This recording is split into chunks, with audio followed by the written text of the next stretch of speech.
लेते हो क्यों तुम मेरी परीक्षा लेते हो क्यों? तुम धन मांगो दौलत मांगो पर राम लखन तुम मत मांगो। तुम धन मांगो दौलत मांगो पर राम लखन मत मांगो। इन्हें देख कर जी रहे हैं सभी। देख कर जी रहे सभी। देख कर जी रहे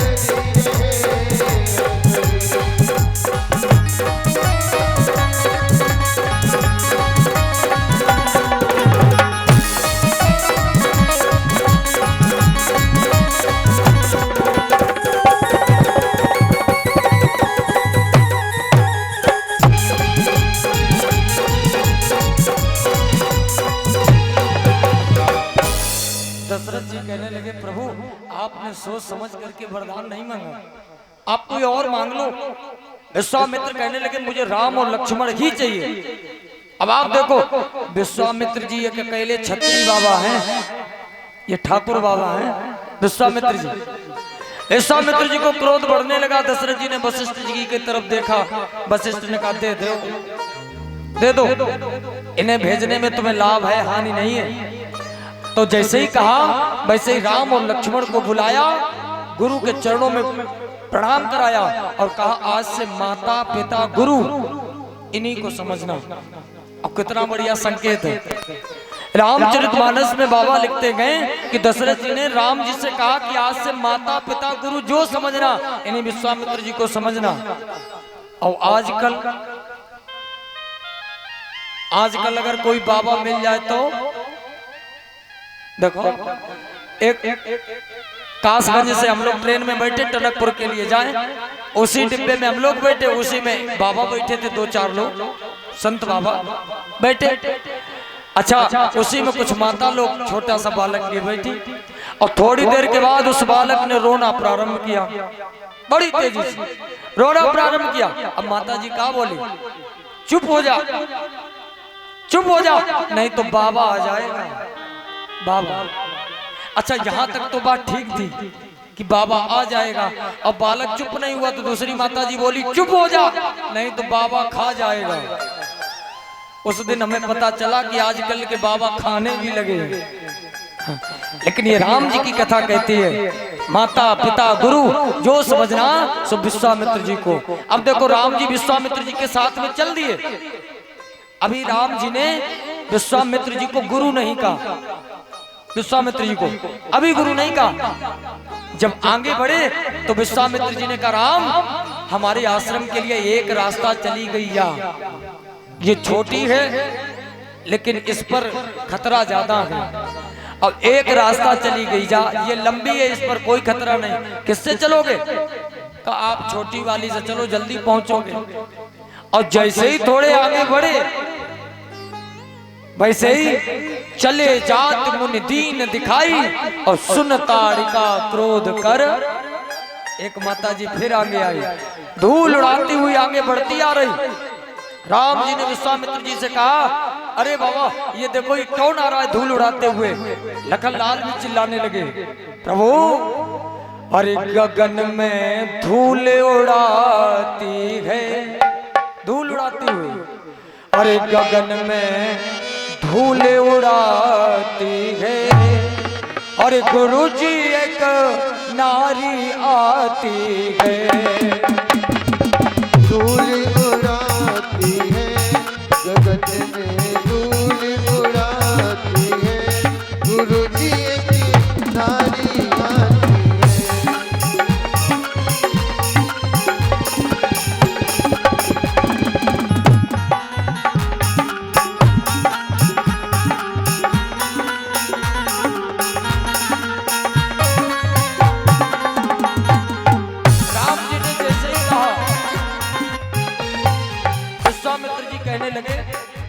इसका उद्धार करो।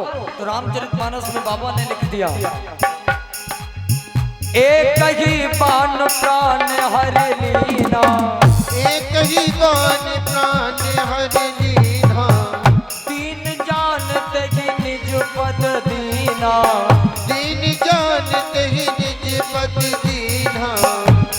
गगन में डोले उड़ाते हैं गुरु जी एक नारी आती है। गगन में धूल उड़ाती है गुरु जी एक नारी आती है।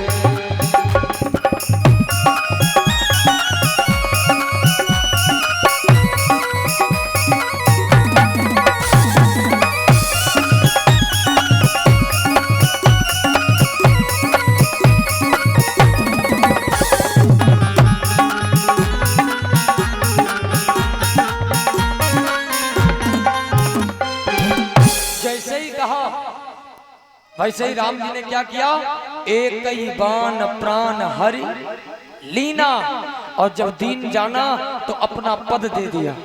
तो आप विचार करना, यहाँ पर विश्वामित्र जी ने राम जी को 2 विद्याएं दी। कौन कौन सी? बला और अबला। और महाराज ऐसी वैसी विद्या नहीं दी, ऐसी विद्या दी जिसके जपने से ना तो भूख लगती है ना प्यास। जाति लागी न क्षुधा पिपासा,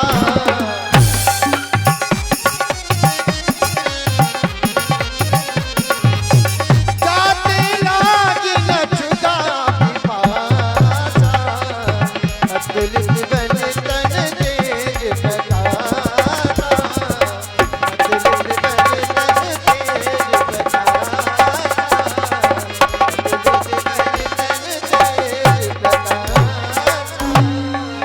तेज ऐसी विद्या दी जाके लाग न क्षुधा पिपासा, जिससे ना तो भूख लगती है और ना प्यास, और अतुलित बल, बल में कोई कमी नहीं।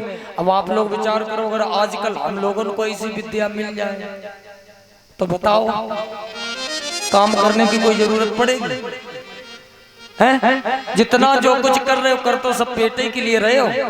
अच्छा देखो कितनी सुंदर बात है, ये रामचरितमानस में चौपाई लिखी, जाके लागी न क्षुधा पिपासा, भूख प्यास नहीं लगती है, अब बल में कोई कमी नहीं। अब आजकल हमें आपको मिल जाए कोई काम के लिए बाहर नहीं निकलेगा, काहे? जिससे आजकल पूछो कहते पंडित जी हम ये सब जो कर रहे हैं सब पेटे के लिए तो कर रहे हैं, सब समस्या की जड़ पेट है। अच्छा आपने कभी विचार किया, पेट लगा सबके आगे लेकिन पड़ा सबके पीछे, लगा आगे पड़ा पीछे, काहे? पेटे की खातिर हम भाग रहे सब। तो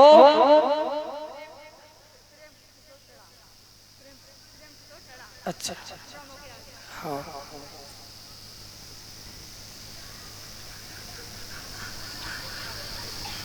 ये 100 रुपए प्रेम किशोर टड़ा है?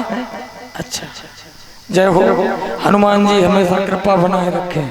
प्रेम से बोले गोविंद भगवान की जय हो।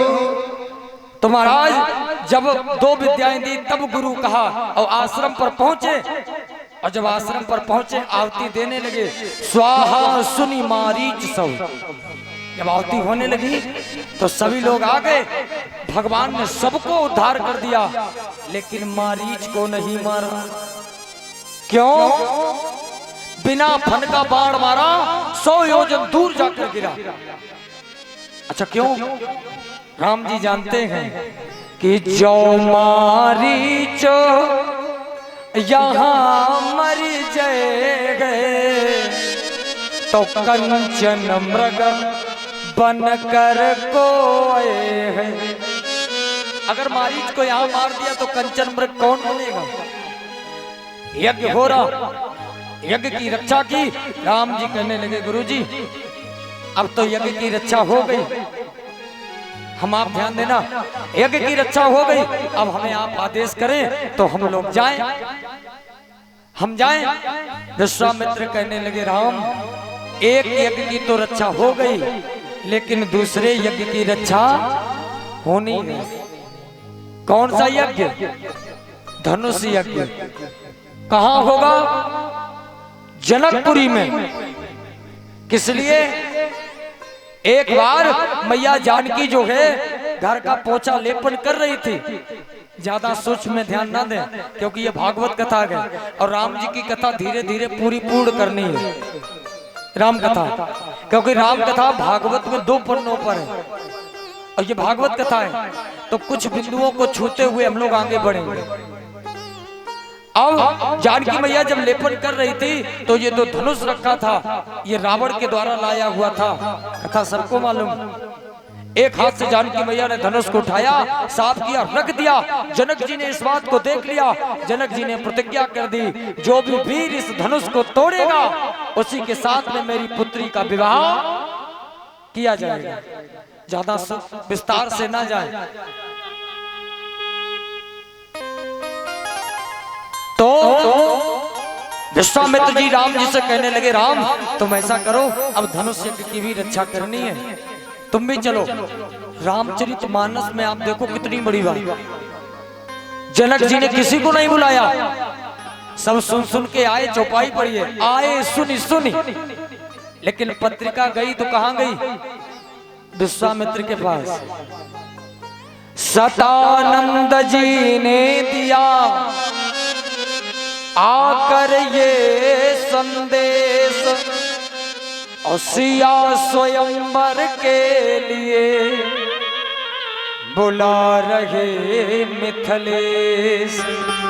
सतानंद जी ने विश्वामित्र जी से कहा। अब विश्वामित्र जी ने राम और लक्ष्मण को साथ में लिया, चल दिए। एक जंगल को छोड़ करके जब दूसरे जंगल में पहुंचे तो वहां पर क्या देखा? कोई खग मृग जीव जंतु नहीं है। ऋषि आश्रम सी के पुण्य स्थली पर आज लगे उजरी उजरी। एक ऋषि का आश्रम है, उसमें एक पत्थर की शिला है और कोई खगमर्ग जीव जंतु नहीं है। आप देखना रामचरितमानस जैसी मर्यादा किसी ग्रंथ में नहीं। राम जी ने पूछा, गुरु जी ये पत्थर की शिला कैसी है? अब आप मर्यादा देखो। विश्वामित्र जी बता सकते थे ये अहिल्या है, इसका इंद्र ने छल किया था, पूरी कथा बताते, लेकिन ऐसा नहीं किया। सीधा सूक्ष्म में गौतम नारी श्राप बस, ये गौतम की नारी है, इसे श्राप लगा है और ये तुम्हारे पैरों की धूल चाहती है। अब विश्वामित्र जी कहने लगे, राम तुम पूछ रहे हो पत्थर की शिला कैसी है? जिसके बारे में कोई नहीं पूछता उसे तुम पूछ रहे हो। राम जी कहने लगे, गुरु जी क्या करें, आदत से मजबूर है, आदत से मजबूर है। क्यों? का गुरु जी जिसके बारे में कोई नहीं पूछता है उसे तो हम पूछेंगे ही, जिसे कोई नहीं पूछना चाहता। और गुरु जी ये चरणों की रज चाहती है तो मैं दूंगा। मेरा एक उदाहरण है, क्या एक बार एक भक्त ने मुझे खम्भ से प्रकट कर दिया, प्रहलाद जी ने नरसिंह भगवान को, तो मैं भी कैसा भगवान जो आज पत्थर से एक भक्त को पैदा ना कर दूं। और जैसे ही चरणों की रज लगाई, पर सतपद पावन शोक न सावन, एकदम महिला आ गई, हाथ जोड़ करके प्रार्थना करने लगी, प्रभु आपकी कृपा हो गई। कृपा की न होती जो आदत तुम्हारी, तो सुनी ही रहती अदालत तुम्हारी। आपने हम पर कृपा की, भगवान दया दृष्टि करते गए। अहिल्या भगवान का नाम लेते हुए प्रभु के धाम को जाते गए। प्रेम से बोलिए श्री सीताराम भगवान की जय हो। आओ बसाए मन मंदिर में,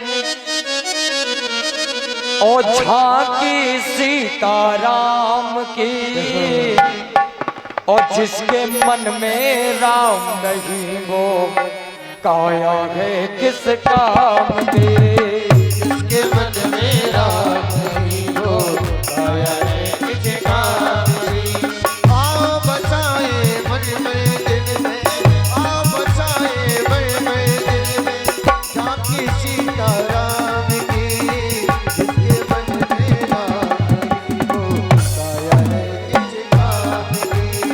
जिसके मन में राम नहीं वो काया है किस काम की।